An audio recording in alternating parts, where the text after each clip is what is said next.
Ladies and gentlemen, Zimbabwe is letting down Southern Africa. It is actually a problem that Southern Africa has to deal with.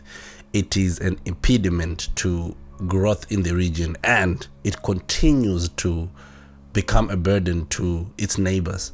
And it's time we agree that Zimbabweans should sit down and learn how to become proper citizens, loving their own country, wanting change, wanting to be part of, the steering wheel of development, and also change in politics. I actually advise young people in Zimbabwe to go and participate in debates, speak out, start podcasts, start speaking out, start being more proactive about your country. Look at Botswana, look at South Africa. These people are leading by example. Look at Mozambique. They're protesting since the day the elections were stolen, yet Zimbabweans are continuing being aided or aiding the corrupt activities in Zimbabwe, which means Zimbabweans are a problem.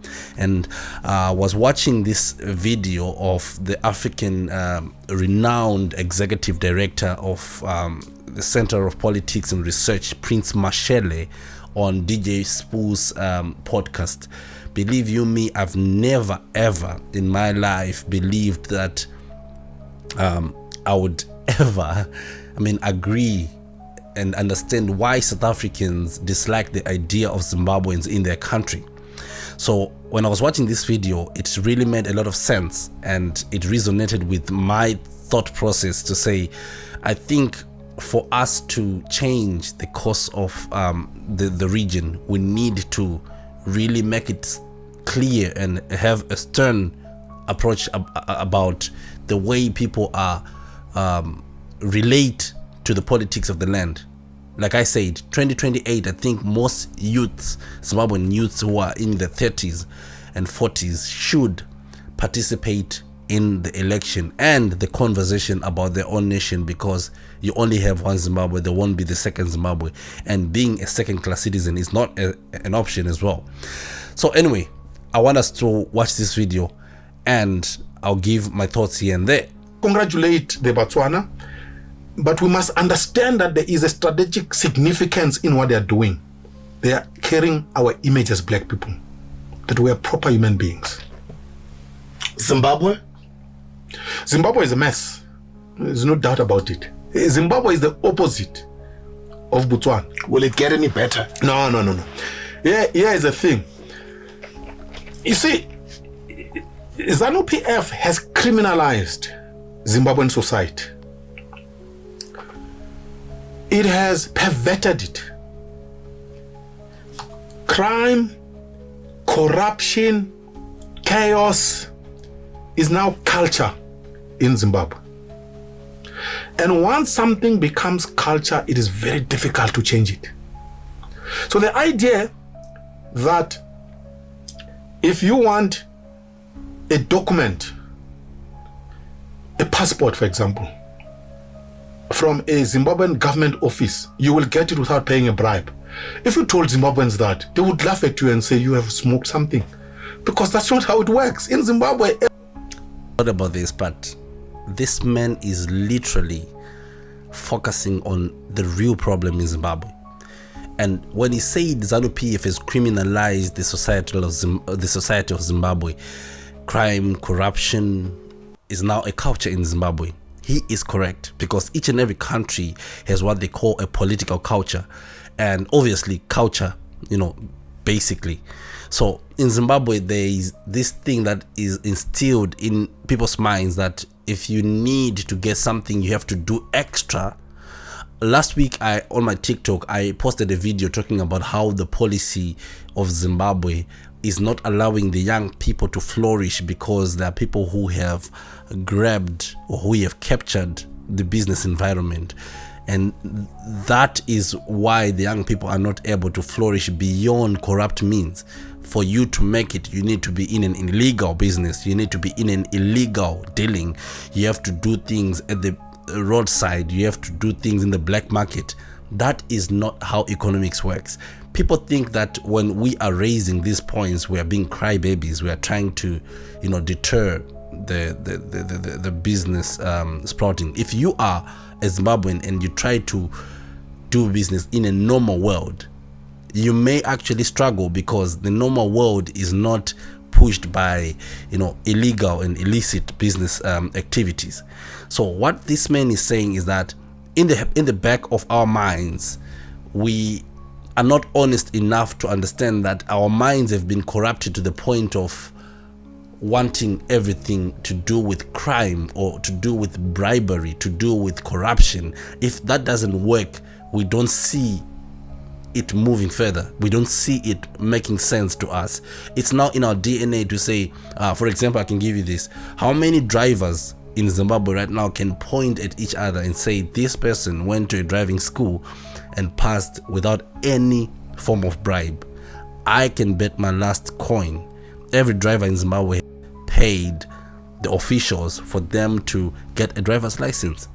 That's not a normal world. So if you go in a normal world, you become a corrupt individual and you start corrupting others with your deals.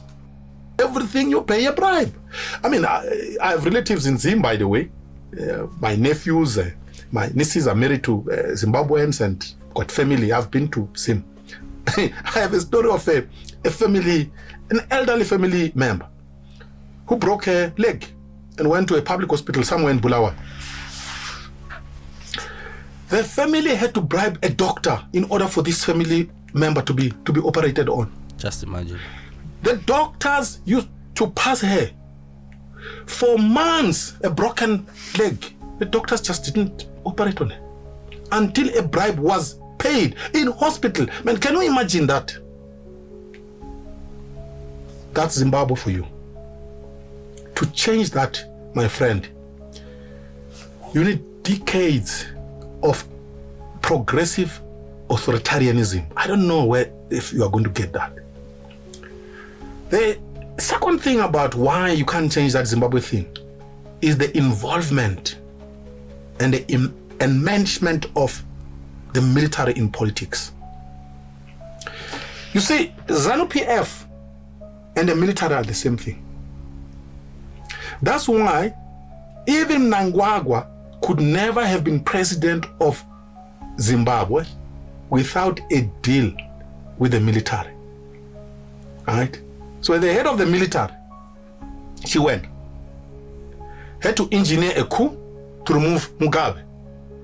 And they had a deal that you come in, I'm going to be your deputy. That's how it works. So when you have a military that is at the center of a country's politics, let me tell you, you can't change anything because they will simply blow up your head. And what are you going to do? If you make noise in Zim, they simply blow up your head. That's it. That's the end of it. So Zimbabwe is a hopeless case. That's why the cream of Zimbabwe, the intellectual cream of Zimbabwe, is out of that country. It's in South Africa, it's in the UK, some of them are in the US. And let me tell you, they will never go back. Fact of the matter, the cream of Zimbabwe is out of the country, and most of them, they don't even want to go back because the military is in charge. And this is no joke at all. This is a reality, and we need to agree upon this. We are a broken country, we are a broken nation, and we are the problem within the region. And it's something we accept. That is why, you see, when the 2017 coup happened, everyone went into the roads jumping up and down, but a normal thinking person can sense or could sense that things were about to turn south. And that's what happened. Now the military is in place and the roguest of the governments that you see are running the country. We are a broken nation. And now let's move on to other countries like South Africa, for example. The political culture is not about scavenging and making use of corruption as a means to survive. They want to hold the government accountable. While Zimbabweans, on the other hand, they have like by all means necessary kind of mentality. They survive through it all, which causes a bit of a tense relationship between these nations. Now, have you ever heard of the term that is called obstruction of justice? that is why South African people are not really fans of Zimbabwean people. I mean, some South African people, because when they go to other countries, they make corruption seem like it's just not a crime, or it's just something that is normal, because in Zimbabwe it's been normalized. I mean, it's normal. Last week I did a video about Wicknell, and people were in my comment section, Zimbabweans in my comment section, saying, oh, what's wrong with you using your personal money? That's not personal money. It's people's money that is being used to buy overpriced tenders. And those tenders are used to bribe people by buying useless cars. And then if someone cannot read between the lines and understand the fact that you are being shortchanged as people, then it means you're corrupt naturally. You think that if government money is converted into personal money, it means it's now personal money. No, it's still the people's money that is inflated by rogue people. I mean, so that's why you should understand why other nations are becoming hostile against Zimbabwean people, because they feel like Zimbabwean people are not taking charge of the country, because they go into other countries and then they corrupt the system to the point whereby they enable corruption. They're enablers of corruption. They help political elites to not give a damn about their people. Because if you give a strike in South Africa, for example, today, by tomorrow they'll be having 1,000 Zimbabweans willing to take the jobs for way less than what the South Africans are demanding. And bam, you have it. That's it. But then let's go back home in Zimbabwe. We are having a serious issue that a lot of people are not doing, because some of us are busy doing dancehall freestyles and obviously twerking on TikTok.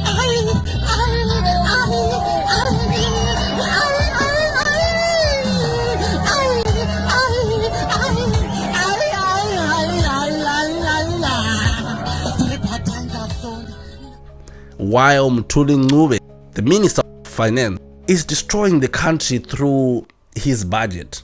Now, my point is, why is it Zimbabweans ignore the affairs of their country? Why is it they're not keen to discuss and bring the agenda closer to them? Because the reason why everyone is not listening to Zimbabweans is because they don't listen to their own problems. They don't even know. Ask a regular Zimbabwean to say what has been unveiled or what has been unveiled in the budget today or last week, or what happened. What did Mthuli do? What did the government do about the taxes in the country? They would actually tell you, you know what, I don't give a damn about the country, because they're tired.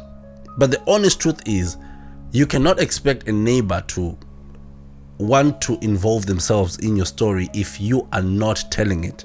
I mean, it's basic layman knowledge. Now, Mthuli Ncube, the finance minister, has rolled out a series of significant measures that are addressing the country's economic challenges.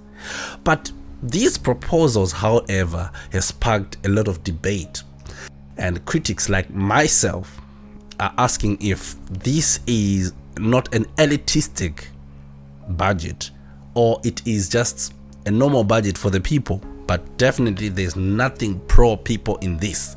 So let's unpack it together and be patient with me. So the key announcements in the budget is that 1, passport fees are going to be increased. Now, the passport cost in the, like for an ordinary passport in the country in Zimbabwe, has jumped from $120 to $200, which is making it the most expensive passport in the region. Now, this has drawn a lot of widespread criticism, because cross-border traders are depending on passports to make ends meet. They go to South Africa because that's where they have, like, sources of, equipment of things that they want. So individuals that are supposed to go and get, like, for example, you want to go and get things, because Zimbabwe is not a producing country, it's just a consuming country. So you need South African economies, the Botswanan economies, big economies that can help you get proper stuff and products that you can sell back home and make $1 out of 15 cents. So you might need to get car parts, because definitely they don't get into Zimbabwe. You may need to get like clothes, and these things are very important for a normal day trader, but then there is a 67% increase in passports, and this is a significant rise to the passports. Imagine adding $80 to 120. That's like 200, and you need to use that passport for your daily travel or for your monthly travels to do business. And this also affects the citizens, because that cost will impact the prices, believe you me, because the sole trader or the traders that are doing business, the cross-border traders, will not let it slide. It goes to the citizen, because they are going to pay these prices that are high. And anyway, we have unemployment above 85% in Zimbabwe. And is this a necessary step to raise revenue for the country? Because they are saying they want to raise revenue because they've not been doing so for so many years. But it alienates those who are already struggling, you and me, those who are trying to make ends meet, a mother who is poor, who is trying to fend for a family to take her own children to school. Number two, they have new taxes and obvious levies, right? There is a 1% wealth tax that applies to homes over 100,000. Of course, they exempted those who are over 70, who actually are ZANU-PF, if I can say. And they've also increased toll fees with more than double on highways, that is Beitbridge to Harare, Plumtree, Mutare. These big highways have been doubled up when it comes to tolls, which means transport is going to be a hell of a mess in the country. And obviously, a fuel strategic reserve levy that is 3 to 5 cents per liter. That's a hike in fuels. And believe you me, this all goes back to the normal layman. You and I are going to suffer immensely from these decisions, right? These measures are aiming to fund infrastructure and urban development. But the question is, could we disproportionately impact low-income families who rely on public transport? Obviously, this will. Definitely it will, because the culture in Zimbabwe is, if you raise salaries, definitely fuel is going to go up, and probably all the commodities that are on the shelves are going to go up. And if you raise taxes, guess who's going to pay? You and me. And number three, they are also changing to what they call the sugar tax on soft drinks. So they're simply saying, if you are drinking a fizzy today, you are going to get taxed, or the producer, whatever the arrangement is. So the new levy of 2 cents per gram of sugar is being introduced to discourage excessive sugar consumption. So Minister Mthuli Ncube has promised that the funds will be allocated to cancer treatment and diagnostic equipment. While this is health focused, concerns remain over the implementation and actual allocation of these resources. Like, honestly, we have known the country to be saying one thing and doing the other thing. Are we really sure that these funds are going to be put towards the intended goal? I mean, this is Zimbabwe we're talking about. And number four, they're saying they're changing corporate capital gains tax. Now, the corporate income tax has been increased to 25%, and mining title transfers will now attract 20% capital gains tax. So if sold within 10 years, acquisition, of course, that's the main reason they're doing this. Are we really confident in giving our monies to people who are not accountable whatsoever and transparent whatsoever? We saw last year that the president actually turned a public sovereign wealth fund into a private, obviously a Mnangagwa's private fund, because he is the only one who knows how the sovereign wealth fund of this country is performing, and he knows the figures him alone and no one else. So you remember the Mutapa investment fund, sovereign wealth fund, it's just gone like wind, and no one made noise because Zimbabweans are too busy twerking on TikTok or probably debating who is the best musician in the country, which is trivial because we have far bigger problems than that. So while this ensures compliance, critics argue that this could disrupt supply chains and push informal traders underground.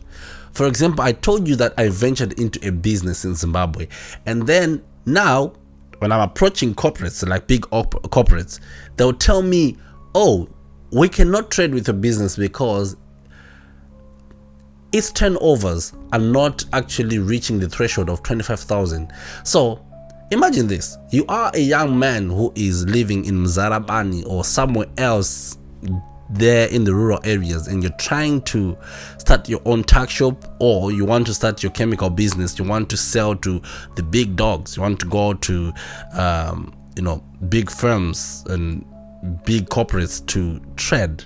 They'll tell you, okay, we need to do the fiscalization process, and when you want to do the fiscalization process, they'll tell you, oh, your turnovers are not 25,000 and above, therefore we cannot help you.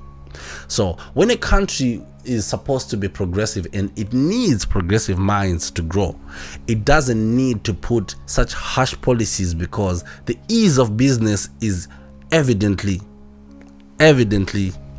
not good in the country, because the prospect of me trying to engage the government to do business is next to never. I would rather go to South Africa, I would rather go to Botswana, because they have policies that are friendly, and obviously without corruption I may actually survive better in Rwanda or in Botswana, Namibia, for example. And now there are also additional budget insights. Sorry, I'm boring because I'm talking figures, so you get used to it. So the lithium industry shakeup, obviously, the new rules require that lithium miners to produce and process ore into carbonates before export. They are also promoting value addition within Zimbabwe. Well, this is not a bad one. I would say it's a step further for us to start processing our own minerals before we export them. I think, in all honesty, this sounds better. But this policy could either encourage investment in local beneficiation or discourage foreign direct investment. So it's a give and take. It's a catch-22 situation, because we're looking at the local industries are being beneficiated, right? But then we are also looking at foreign direct investment being disrupted, because someone is saying, oh, I used to get platinum ore in Zimbabwe and get like 20 other minerals within the platinum ore. Now they're saying they have to process it before it goes out of the country. I'm not interested anymore because the goodies are gone.